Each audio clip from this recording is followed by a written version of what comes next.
es hat mich auch Mut gekostet, da das erste Mal live zu drucken. Aber ich weiß jetzt, dass ich das machen will und dass ich das machen wird. Egal, wie es zahlentechnisch aussieht, oder? Und durchs Machen werde ich besser. Durchs Besserwerden strahle ich ganz andere Energie aus. Durch eine andere Energieausstrahlung ziehe ich auch ganz andere Leute an. Ich fange mich an wohlfühlen. Und mit dem Wohlfühlen ist dann das auch ganz was anderes, was dann halt eben auch ausgestrahlt wird. Dann ziehe ich mehr vom Gleichen an. Und das geht halt nur in dem, dass man etwas macht. Ich kann mich nicht können reinfühlen oder ich habe nicht gewusst, wie ich mich jetzt wird fühlen nach den X Lives, die ich jetzt hatte, oder ich jetzt so. Und es geht halt auch durchs Machen. Und es hat auch eine Portion Mut gebraucht. Es hat wirklich eine Portion Mut gebraucht. Und darum habe ich vorher gesagt, ich lege allen ans Herz, fragt euch, was ihr im Leben wollt. Und das, was kommt, die Antwort, die kommt, das ist das, was ihr wollt. Und versucht das nicht schlecht zu reden, sondern fragt euch weiter, was ist der erste Schritt, wo ich machen kann, dass ich in die Richtung komme, wo das Ziel ist, wo der Wunsch ist.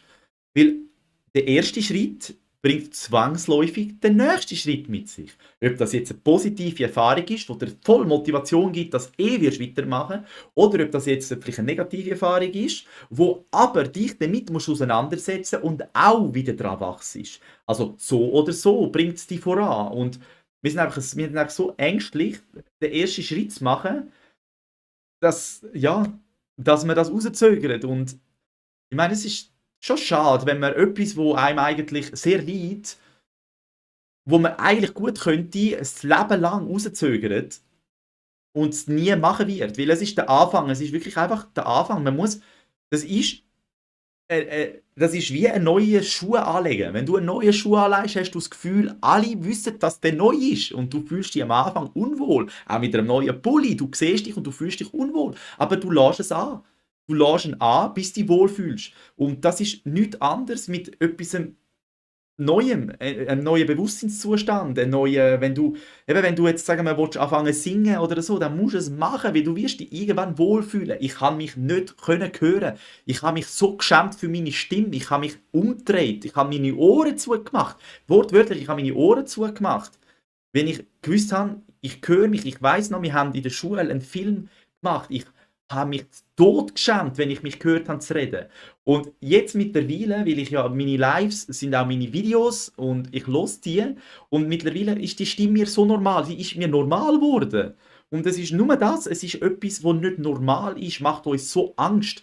Und es ist aber das Machen, was es normal macht. Eben, so lange anlegen, bis es normal wird. Du hast die Schuhe, ziehst ja nicht einfach wieder ab, nur weil es, oder? Aber wir haben andere Sachen, wo dir etwas peinlich werden, haben wir so Angst, dass wir das gar nicht erst machen. Aber da fragen, was ist etwas Kleines, was ich heute machen kann, wo mich zu meinem Ziel bringt? In die Richtung von meinem Ziel. Und wenn, wenn du auf dem Weg bist, bist du auf dieser Frequenz von dem Ziel und dann wirst du immer mehr anziehen. Du wirst immer mehr anziehen und du wirst reinwachsen, oder? Und das ist es. Man wird reinwachsen in das, was man will, aber das geht nur in dem, dass man anfängt.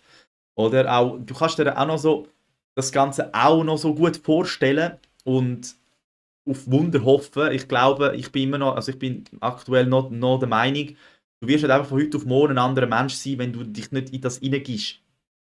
So, habe ich das Gefühl. Aber ja, ich lasse mich das Besseren belehren.